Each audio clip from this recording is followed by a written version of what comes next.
కష్టాలకు వచ్చి ఎంతో ఇబ్బంది పడి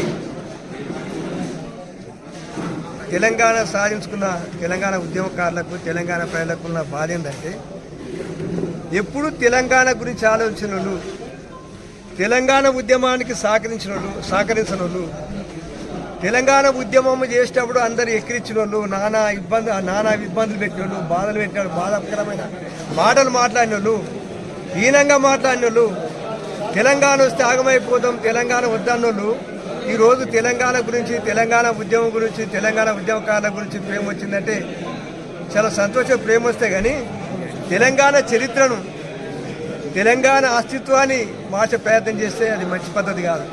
ఎందుకంటే అప్పుడు మీకు తెలంగాణ అనే ప్రేమ లేకునే కదా, మీ ప్రేమ అంతా అక్కడ ఉండేది ఉమ్మడి రాష్ట్రం మీద. కాబట్టి ఏంటంటే అన్ని మార్పులు, ఏం మార్పులు మేము ఎప్పుడే వరప్రసాద్ గారు చెప్పినట్టు టీజీ అని మార్చుకుము, టీఎస్ టీజీ అని మార్చుకు దాటే నీకేమొచ్చింది అన్న. అదే తెలంగాణ గీతం, అప్పుడు గీతం నువ్వు పాట పాడినావా? ఒక తెలంగాణ గురించి ఒక మాట అన్నావా? జే తెలంగాణనా? ఇప్పుడు నిన్న మీటింగ్లు ఉన్నోళ్ళు నిన్న తెలంగాణ తల్లిని విగ్రహావిష్కరణ చేసుకున్న తెలంగాణ తల్లని వాళ్ళ పార్టీకి సంబంధించిన విగ్రహాన్ని తయారు చేసి ఆవిష్కరించారు కదా. అందులో ఉద్యమంలో పాల్గొనే ఎవరో చెప్పరు కదా, ఎవరైనా ఉద్యమం గురించి మాట్లాడారా? ఉద్యమం అవహేళన చేసిన వాళ్ళు.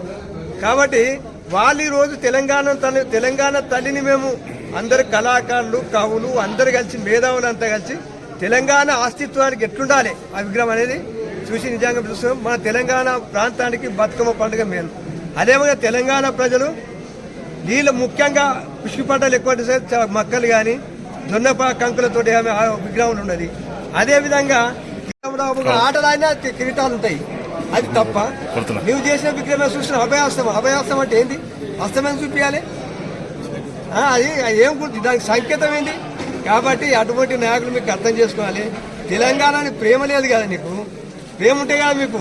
ఏంటంటే మార్పు అంటే తెలంగాణ మాట అనే ఇప్పుడు తెలంగాణ ఉద్యమకారుల గురించి చాలా మాట్లాడుతావు, అమరవీరుల గురించి. దానికి కారణం ఎవరు? పూర్వం నుంచి చరిత్ర చెప్పాలని చాలా విషయం. దానికి అన్ని కారణాలు కాంగ్రెస్ పార్టీ.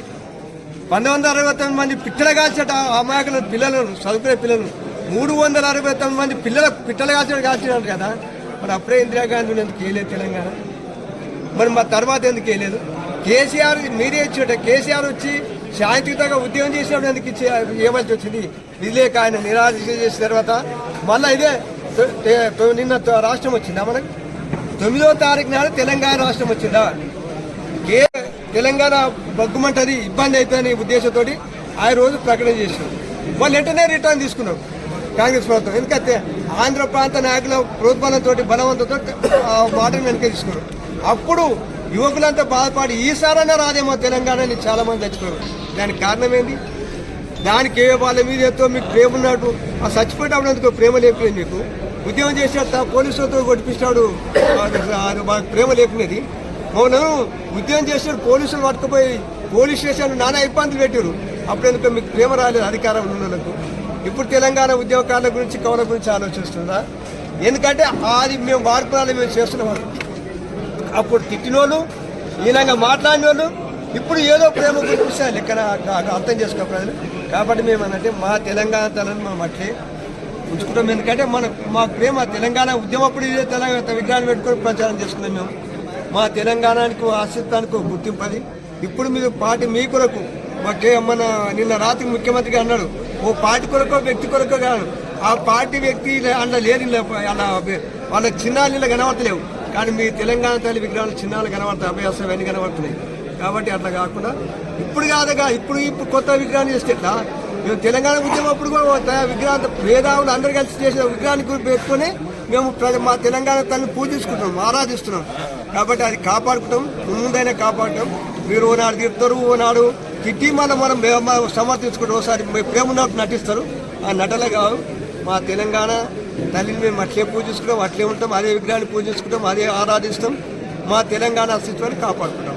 మార్పు అనే నినాదంతో మార్పు తీసుకొస్తామని చెప్పి తెలంగాణ ప్రజలకు ఎన్నెన్నో గూడకపు హామీలు ఇచ్చి, అలవి కాని హామీలు ఇచ్చి, రాష్ట్ర ఆర్థిక పరిస్థితి మీద అవగాహన లేకుండా హామీలు ఇచ్చి అవి నెరవేర్చుకోవడం చేతగాక అటెన్షన్ డైవర్షన్, ప్రజల దృష్టి మళ్లించడానికి ఆ మార్పు అనేది ప్రజల జీవితాల్లో కాకుండా తెలంగాణ ప్రాంత అస్తిత్వం మీద దాడి చేస్తూ ఆ మార్పుకు ప్రయత్నం చేస్తున్నది రేవంత్ రెడ్డి ప్రభుత్వం. ఈరోజు ప్రభుత్వం అధికారంలోకి వచ్చి రేవంత్ రెడ్డి నాయకత్వంలో అధికారంలోకి వచ్చిన నాటి నుంచి తెలంగాణ వ్యతిరేక నిర్ణయాలను తీసుకుంటూనే అవి తెలంగాణ అనుకూల నిర్ణయాలుగా ప్రజలను భ్రమింపజేసే ప్రయత్నం చేస్తూ ఉన్నారు. అందులో భాగంగా నిన్న సాయంత్రం సచివాలయ ఆవరణలో ఆవిష్కరించినటువంటి తెలంగాణ తల్లి విగ్రహం కూడా మేము సూటిగా ప్రశ్నిస్తున్నాం. రేవంత్ రెడ్డి గారు, నీ జీవితంలో ఏ రోజన్నా తెలంగాణ ఉద్యమంలో గంటైనా పాల్గొన్నవా? నీ జీవితంలో ఏ రోజన్నా జై తెలంగాణ అన్నవా? కనీసం నువ్వు ప్రమాణ స్వీకారం చేసేటప్పుడు కూడా నీ నోటంట జై తెలంగాణ అని రాలేదు. కానీ నువ్వు తెలంగాణ ఉద్యమకారుల గురించి ఉపన్యాసాలు ఇస్తావు, తెలంగాణ కళాకారుల గురించి మాట్లాడుతావు, తెలంగాణ గాయకుల గురించి మాట్లాడుతావు, తెలంగాణ ఉద్యమం గురించి మాట్లాడుతావు, తెలంగాణ అమరవీరుల గురించి మాట్లాడుతావు. నీ బతుక్కి ఒక్క రోజన్నా ఒక్కసారన్నా జోహార్ తెలంగాణ అమరవీరులకు అన్నవా? ఈరోజు కాంగ్రెస్ పార్టీ ప్రభుత్వం ఏదైతే ఏర్పాటు చేసే తెలంగాణ తల్లి విగ్రహం అయితే ఉందో అది ఖచ్చితంగా తెలంగాణ కాంగ్రెస్ తల్లి మాత్రమే కానీ తెలంగాణ ప్రజల తల్లి కాదు. అది బీఆర్ఎస్ పార్టీ రూపమో లేకపోతే కేసీఆర్ గారి సొంత ఇంటి రూపమో కాదు.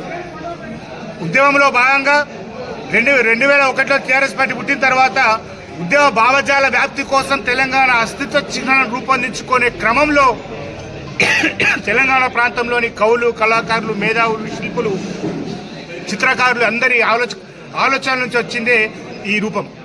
ఆ రూపాన్ని తెలంగాణ ఉద్యమ సమయంలో తెలంగాణ ప్రజలు తమ ఉద్యమ కార్యక్రమాల్లో ఈ తెలంగాణ బతుకమ్మను చేతిలో పెట్టుకున్నటువంటి తెలంగాణ తల్లిని ఆరాధించిర్రు, కొలిచిర్రు, నివాళులర్పించిర్రు, అమ్మవారికి అంజలి గడిచిర్రు, పుష్పాంజలి గడిచిర్రు. మరి అటువంటి రూపాన్ని మారుస్తున్న రేవంత్ రెడ్డికి సూటిగా ప్రశ్నిస్తున్నాం.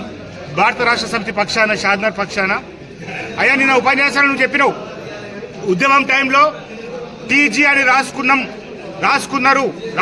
బండ్ల మీద రాసుకున్నాం, కానీ దాన్ని టీఎస్ చేసిరు బీఆర్ఎస్ పార్టీ కేసీఆర్ గారి ప్రభుత్వం. మళ్ళీ మేము వచ్చినాక దాన్ని టీజీ చేసినామన్నావు. వాస్తవానికి నీకు తెలుసా టీజీ అని ఎందుకు టీజీ అనకుండా టీఎస్ పెట్టడానికి కారణం? టీజీ అని పెట్టాలనే సందర్భం వచ్చినప్పుడు 2 అంశాలు ప్రధానంగా చర్చలోకి వచ్చినాయి. ఉన్నతమైన అధికారులు, ముఖ్య నాయకులు, కేబినెట్, కేసీఆర్ గారు ముఖ్యమంత్రిగా ఉన్న సమయంలో ఏంటి అంటే టీజీ అంటే అది ట్రాన్స్జెండర్, అంటే నపుంసకులు, ఇజ్రాలు, నపుంసకులకు సింబాలిక్ గా షార్ట్ కట్ లో టీజీ అయితే అది బాగుండదు అని చెప్పి కొంత అభిప్రాయం వ్యక్తం చేయడం, అదేవిధంగా సరళాక్షరం రావాలని చెప్పి ఎస్ రావాలనుకోవడం. రెండవది, తెలంగాణ ప్రాంతం ఆంధ్ర ప్రాంతంతో కలిపి ఆంధ్రప్రదేశ్ ఏర్పడే కంటే ముందే ఇది హైదరాబాద్ రాష్ట్రంగా ఉన్నది, హైదరాబాద్ స్టేట్ గా ఉన్నది. ఈరోజు ఉనికిలో ఉన్నటువంటి ఆర్టీసీ కానీ రైల్వేలు కానీ ఆ రోజు Nizam state roads and railways corporation గా ఉన్నాయి. అందులో భాగంగానే ఆ ఎస్ని తీసుకోవడం జరిగింది, టీఎస్గా పెట్టుకోవడం జరిగింది. నువ్వేమన్నావు? ఇప్పుడు వచ్చి టీజీ పెడుతున్నాను. మరి నువ్వు టీఎస్ తీసేసి టీజీ పెట్టినవి మరి ఉద్యమ సమయంలో ఉన్న తెలంగాణ తల్లిని ఎట్లా మార్చినావు రేవంత్ రెడ్డి అని సూటిగా ప్రశ్నిస్తున్నావు. మార్చేది లేకుంటివి. ఉద్యమ సమయంలో ప్రజల గుండెల్లో, కోట్లాది మంది ప్రజల గుండెల్లో ముద్రించుకున్న రూపం చేతిలో బతుకమ్మ ఉన్నటువంటి తెలంగాణ తల్లి రూపం. అమ్మవారి రూపానికి కూడా, దేవతల పూజించే రూపానికి కూడా మనం అందరం మట్టిని భూమిగా పూజిస్తాం, భూమాతగా పూజిస్తాం. అమ్మవారిని కూడా దొరలు, కులం అని చెప్పి అంటగట్టి కిరీటాలు, వడ్డాలు, దొరలు, దొరసాన్లు అనే మాట తీసుకొచ్చి తెలంగాణ సమాజంలో, తెలంగాణ వాదుల విషయంలో, తెలంగాణ ప్రజల విషయంలో, తెలంగాణ ఉద్యమకారుల మధ్యలో చీలిక తెచ్చే కుటిల యత్నాలు జరుగుతూ ఉన్నాయి.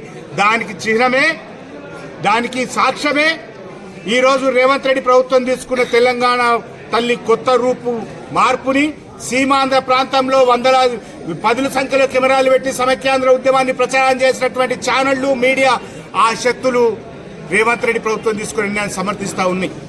ఖచ్చితంగా చెప్తున్నాం, రేవంత్ రెడ్డి ప్రభుత్వం తీసుకున్న చర్య కోతి చేష్టలు చేస్తున్న ముఖ్యమంత్రి చర్య. ఇది పూర్తిగా తెలంగాణ ప్రజల అభిష్టానికి వ్యతిరేకంగా తీసుకున్న చర్య. దొంగలాగా ఒకరోజు ముందు చిత్రాన్ని బయటికి ప్రకటించి ఉపన్యాసంలో ముఖ్యమంత్రి చెప్తాడు, ఎవరైనా అవమానించినా ఏం చేసినా రేపు నాడు కేసులు పెడతాం, జైలుకు పెడతామని. అయ్యా రేవంత్ రెడ్డి గారు విగ్రహం రూపొందించినప్పుడు ఎవరిని చర్చించినావు? ఎవరితో మాట్లాడినావు? పబ్లిక్ డొమైన్లో, ప్రజాక్షేత్రంలో చర్చ జరిగిందా? ఉద్యమకారుల మధ్య చర్చ జరిగిందా? మేధావుల మధ్య చర్చ జరిగిందా? కవుల మధ్య చర్చ జరిగిందా? కళాకారుల మధ్య చర్చ జరిగిందా? దొంగలాగా నువ్వు ఒక్కడి ముఖ్యమంత్రి అయ్యింది కూడా దొంగలాగా తోటి క్యాబినెట్ మంత్రులను కూడా నమ్మకుండా, తోటి ఎమ్మెల్యేలను నమ్మకుండా ఒక్కడివి మాత్రమే పోయి తయారు చేసే ప్రాంతానికి 2 సార్లు పోయి చూసినావు, 3 సార్లు పోయి చూసినావు. ఈ రోజు నీ సొంత పైత్యం.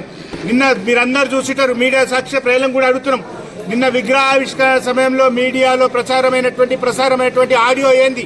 బ్యాక్ డ్రాప్ లో 3 రంగుల జెండా బట్టి సింగమోలే వచ్చినాడు రేవంత్ అన్న అని. రేవంత్ రెడ్డి చేస్తుంది వ్యక్తి పూజ, తన బ్రాండింగ్, తన సొంతంగా బ్రాండింగ్ చేసుకోవడానికి తెలంగాణ అస్తిత్వమే దాడి చేస్తున్నాడు. ఈ ప్రయత్నాలు చేసిన వాళ్ళంతా మట్టి కొట్టుకొని పోయారు. ఇటువంటి ప్రయత్నాలు చేసిన వాళ్ళు చరిత్ర గతిలో మట్టి కొట్టుకొని పోయారు. రేపు పొద్దున రేవంత్ రెడ్డికి కూడా అదే గతి పడుతుంది.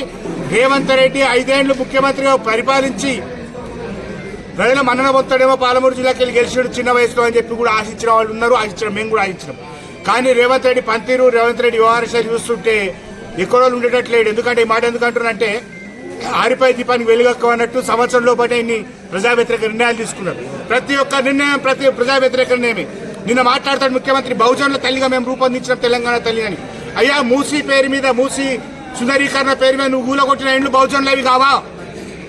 నువ్వు పారిశ్రమల పేరు మీద, ఫార్మాసిటీల పేరు మీద నువ్వు లాక్కుంటున్న భూములు బహుజనులవి కావా? దళితులవి కావా? గిరిజనులవి కావా? మరి దళిత, గిరిజన, బలహీన వర్గాల భూములు లాక్కుంటూ పారిశ్రామిక వాడలు ఏర్పాటు చేస్తున్నావు. ఆ పేద ప్రజలు కట్టుకున్న ఇండ్లు బుల్డోర్లతో కూలగొడుతూ ఈరోజు బహుజనుల తల్లిని మేము ఆవిష్కరించిన ప్రాంతానికి, ముఖ్యంగా దక్షిణ తెలంగాణకు అంటే పాలమూరు జిల్లాకు, నల్గొండ జిల్లాకు, ఖమ్మం జిల్లాకు, అదేవిధంగా రంగారెడ్డి, హైదరాబాద్లకు తాగునీళ్లు, సాగునీళ్లు ఇచ్చేటువంటి కృష్ణానది నీళ్ల దోపిడీ జరుగుతూ ఉన్నది. ఇప్పటికే 430 టీఎంసీల నీళ్లను ఆంధ్రప్రదేశ్ ప్రభుత్వం తప్పుడు పద్ధతుల్లో తీసుకొని పోయింది. కానీ ఆ నీళ్ల గురించి మాట్లాడవు. భూమికి నీళ్లు లేవు కానీ భూమిని వాడుకుంటోని స్వార్థానికి. పాలమూరు రెడ్డి కనీసం ఉన్న సంవత్సరానికన్నా 10 చోట్ల తన పేరు రాసుకోవాలి, 10 చోట్ల తన ఫోటో పెట్టుకోవాలనేటువంటి ఆశతోటి ఈ కార్యక్రమాలు చేస్తున్నాడు. 9 ఏళ్లు ముఖ్యమంత్రి, 9.5 ఏళ్లు ముఖ్యమంత్రి ఉన్న కేసీఆర్ గారు సంవత్సరం కార్యక్రమాలు చేస్తున్నాడు. రేవంత్ రెడ్డి, నువ్వు ఖచ్చితంగా ద్వితీయ వార్షికోత్సవం అయితే ఉండవు. ఖచ్చితంగా ఆ విషయం అయితే తేడతెల్లమవుతుంది. ఆ కళ నీ ముఖంలో కనిపిస్తున్నది. నిన్న క్షణం భయపడుతున్నాడు. కేసీఆర్ అంటే భయపడుతున్నాడు. పొద్దున కేసీఆర్ పేరు వాడతారు. పెద్దలు చెప్తా ఉంటారు, అంజయ్ గారు లాంటి దేవభక్తి ఉన్న పెద్దలు చెప్తా ఉంటారు. ప్రహ్లాదుడి కంటే హిరణ్యకశిపుడు ఎక్కువ హరిని తలుచుకున్నాడు. ప్రహ్లాదుడి కంటే హిరణ్యకశిపుడు, రాక్షసుడైన హిరణ్యకశిపుడే ఎక్కువసార్లు హరిని తలుచుకున్నాడు. ప్రహ్లాదుడు అడుగుతాడు హిరణ్యకశిపుడిని, నన్ను హరినామస్మరణ చేయొద్దు అనుకుంటూనే నిద్రలో కూడా నేను కనీసం నిద్రపోయినప్పుడన్నా హరిని మర్చిపోయి నిద్రపోతున్నానన్న తండ్రి గారు, నువ్వు మాత్రం పడుకున్నప్పుడు కూడా హరినామస్మరణ చేస్తున్నావు. రేవంత్ రెడ్డి పరిస్థితి కూడా అట్లే ఉంది. 10 నిమిషాలు ఉపన్యాసం ఇస్తే అందులో 20 సార్లు కేసీఆర్